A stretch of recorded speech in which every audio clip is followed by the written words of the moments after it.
Good morning সবাইকে from Nandi hills. তো সকালবেলায় এখানে সানরাইজ দেখতে তো উঠে পড়েছিলাম, কিন্তু এতটাই ঠান্ডা হাওয়া দিচ্ছিল বাইরে যে বেরোতে পারছিলাম না। আর শীতের জামা কাপড় কিচ্ছু নিয়ে যাইনি, ভেবেছি এপ্রিল মাসে যাচ্ছি তাই হয়তো শীতের জামা কাপড় লাগবে না, কিন্তু ঠান্ডা হাওয়া বইছিল বলে যাই হোক জামার ওপর জামা পরে লেয়ার করে পরে তারপরে সানরাইজ দেখতে বেরিয়েছিলাম।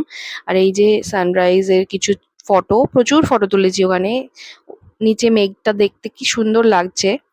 আর এই যে পুরোপুরি সানরাইজ হয়ে যাওয়ার পরে এই রকম দৃশ্য, ওখানে একটা সোনালী আভা কি সুন্দর চোখে মুখে পড়ছে, দারুণ লাগছিল। তো এখানে বেশ অনেকটা সময় কাটিয়ে আমরা চা ব্রেকফাস্ট করে একেবারে চেক আউট করে বেরিয়ে পড়ি।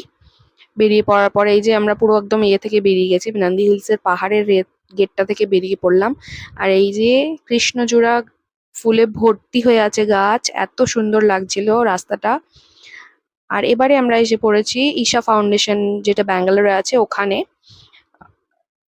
পাহাড় থেকে দেখতে পাওয়া যায় এই যে সেই মূর্তি, বিশাল মূর্তি মহাদেবের। এখানেই আমরা সময় কাটিয়েছি অনেকটা। তারপরে বিকেলে লাইট অ্যান্ড সাউন্ড দেখে তারপরে আমরা বাড়ি ফিরেছি। বাই।